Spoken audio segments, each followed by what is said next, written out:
भारती जी जब रोटी बना रही थी कि तभी किसी ने दरवाजे की बेल बजाई।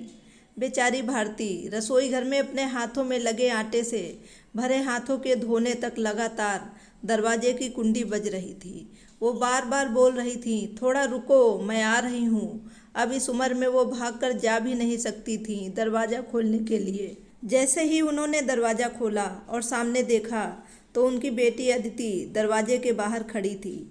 तब उसे आश्चर्य हुआ कि कुछ बताया भी नहीं, मैंने भी नहीं बुलाया तो अदिति अचानक कैसे आ गई। अपनी बेटी को देखकर भारती बोली, आने से पहले बताना तो चाहिए था। अकेले ही आई हो? जमाई जी और बच्चे कहाँ हैं? भारती ने एक साथ कई सारे सवाल किए। तभी अदिति बोली, माँ, क्या कोई अपनी प्यारी इकलौती बेटी का ऐसे स्वागत करता है? मुझे लगा कि तुम मुझे अचानक देखकर बहुत खुश होगी और सबसे पहले मुझे गले लगा लोगी, पर यहाँ तो उल्टा ही हो रहा है। शायद तुम दुनिया की पहली माँ होगी जो बेटी को ससुराल से अपने घर आते देख खुश होने के बजाय चिंता में पड़ गई। क्या मैं अकेली इस घर में नहीं आ सकती? क्या हमेशा दामाद और बच्चों के साथ ही आना जरूरी है? बोलकर अदिति घर में प्रवेश कर गई और अपना सामान रखकर बोली, भाभी कहाँ पर हैं? भाभी जल्दी चाय नाश्ता लेकर आओ, आपकी ननंद आई है। बहू घर पर नहीं है, अपने मायके गई है, माँ ने कहा। अच्छा, इसलिए तुम घर संभाल रही हो और खाना बना रही हो। तुम्हारी बहू के तो ठाठ हैं। बहू मौज से घूम रही है और सास घर संभाल रही है। देखो, आपने बहू के आने से पहले ही खाना बना कर रखा है। उसे घर आकर कुछ भी काम करने की ज़रूरत नहीं पड़ेगी। बड़े नसीब लेकर आई है आपकी बहू। और एक मैं हूँ जिसे उसकी सास कभी एक गिलास पानी भी नहीं पूछती, अदिति ने ताना मारते हुए कहा। बेटा, प्यार और इज्जत ऐसी चीज़ है जो हम पहले किसी को देते हैं, फिर उससे अपेक्षा करते हैं कि वो भी हमें वापस दे, माँ ने उसे समझाते हुए कहा। माँ ने आगे कहा, हर एक लड़की को अपने ससुराल में जगह बनानी पड़ती है। वहाँ कुछ भी आसानी से नहीं मिलता। तुम अपनी सास से एक गिलास पानी की अपेक्षा करती हो। तुम तो उनकी बहू हो। तुम बहू हो, फिर भी तुमने कभी उन्हें एक गिलास पानी दिया है क्या? तुम शादी के बाद ससुराल में रही ही कितने दिन हो? जब तुम्हारे मन को लगा तब अपनी बैग भरी और सीधे मायके आ जाती हो। मायका और ससुराल एक ही शहर में हैं। इसका मतलब ऐसा नहीं होता कि तुम जब चाहो तब मायके आ जाओ और जब चाहो उतने दिन रहकर वापस ससुराल चली जाओ।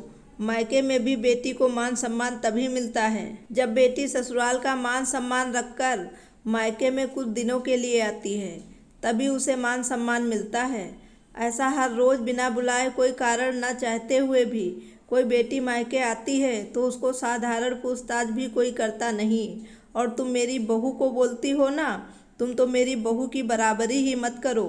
वो कभी भी बुलाए बिना अपने मायके नहीं जाती, और गई भी तो वहाँ की कोई भी बात में वो कुछ नहीं बोलती। वो जब घर में रहती है तब वो मुझे घर के कोई भी काम को हाथ लगाने नहीं देती। अब अपनी इच्छा से घर के काम कर रही हूँ, वो मुझे काम करने को नहीं कह गई। अपनी बेटी को माँ के सिवाय अच्छा कौन समझता है? मुझे तुम्हारा स्वभाव अच्छी तरह पता है। तुम्हारे ससुराल में सब लोग अच्छे हैं, तुम ही उनके साथ मिलजुल कर रहना नहीं चाहती। ससुराल तो ससुराल होता है और मायका तो मायका होता है। मायके में घर का काम अपनी मर्जी से होता है। ससुराल में सबसे पहले सबका दिल जीतना पड़ता है, सबको अपना बनाना पड़ता है। उसके लिए छोटों से लेकर बड़ों तक सबको प्यार करना पड़ता है। सबकी पसंद नापसंद का ध्यान रखना पड़ता है।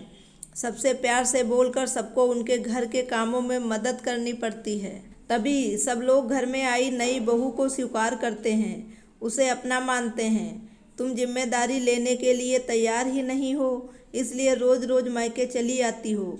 यहाँ आकर भी वही करती हो। अब की बात ले लो, घर में कदम भी नहीं रखा। उतने में भाभी को ऑर्डर देना शुरू कर दिया। भाभी, मुझे चाय नाश्ता लेकर आओ।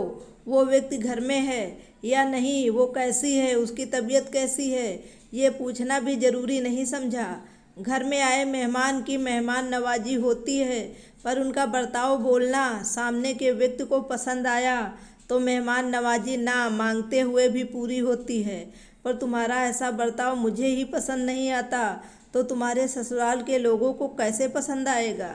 तुम बोलती हो ना मेरी बहू के बहुत ठाठ हैं, तो वो बात सही है। उसने यहाँ हमारा दिल जीत लिया है और हर एक के दिल में खुद की जगह बनाई है।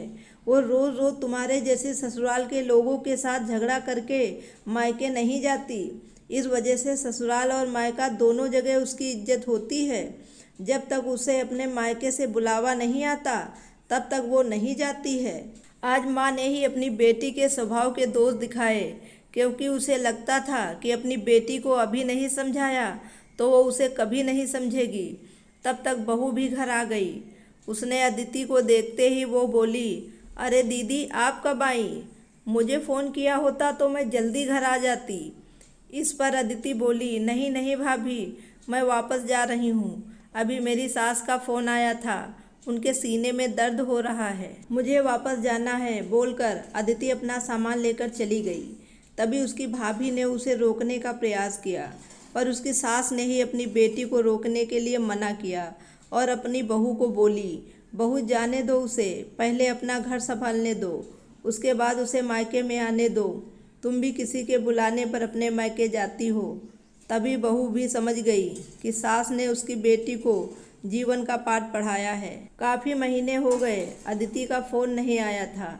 वह खुद भी मायके नहीं आई, इसलिए उसकी माँ ने उसे फ़ोन किया। शुरुआत में किसी ने भी फ़ोन उठाया नहीं, फिर थोड़ी देर बाद फ़ोन किया तो फ़ोन उठाया, लेकिन अदिति ने नहीं, उसकी सास ने उठाया। तभी उन्होंने उनकी तबीयत का हाल पूछा, फिर दोनों की बातें शुरू हुई। तभी बीच में ही अदिति की सास ने उसकी माँ को धन्यवाद किया। तब अचानक उनके ऐसे बोलने पर उनको कुछ समझ नहीं आया, इसलिए भारती जी ने वापस पूछा, आप और किसकी बात कर रही हो? आप धन्यवाद किस लिए बोल रही हो? अदिति की सास बोली, आपकी बेटी अदिति बहुत समझदारी से बर्ताव कर रही है, सभी को अपना बनाने की कोशिश कर रही है, सभी की मनपसंद का खाना बनाकर खिलाती है। घर में बहुत खुशी का वातावरण बना है, कोई भी झगड़ा नहीं है, जैसे स्वर्ग ही बन गया हो मेरा घर। इसलिए मैं आपको धन्यवाद बोल रही हूँ। आपकी बेटी के अच्छे बर्ताव से ये दिन हमें देखने को मिला। हम बहुत धन्य हो गए। पहले हमें उसकी तरफ से कोई भी अपेक्षा नहीं थी, पर आपने उसे समझाकर भेजा और उसके स्वभाव में बदलाव आया। आज उसी अदिति को मायके जाना तो दूर की बात, फ़ोन पर बोलने के लिए भी उसके पास वक्त नहीं है। वो अपनी गृहस्थी में व्यस्त हो गई है। दोस्तों, सभी माँओं ने अगर अपनी बेटियों को ऐसे समझाया और उनको समझ आ गया तो किसी भी घर में कोई झगड़ा नहीं होगा और कोई भी घर टूटेगा नहीं। दोस्तों, ये पूरी कहानी सुनने के लिए आपका बहुत बहुत धन्यवाद और मैं उम्मीद करती हूँ कि ये कहानी भी आपको बहुत पसंद आई होगी। अगर कहानी पसंद आई हो तो प्लीज़ लाइक और सब्सक्राइब करना बिल्कुल ना भूलें। Thank you very much.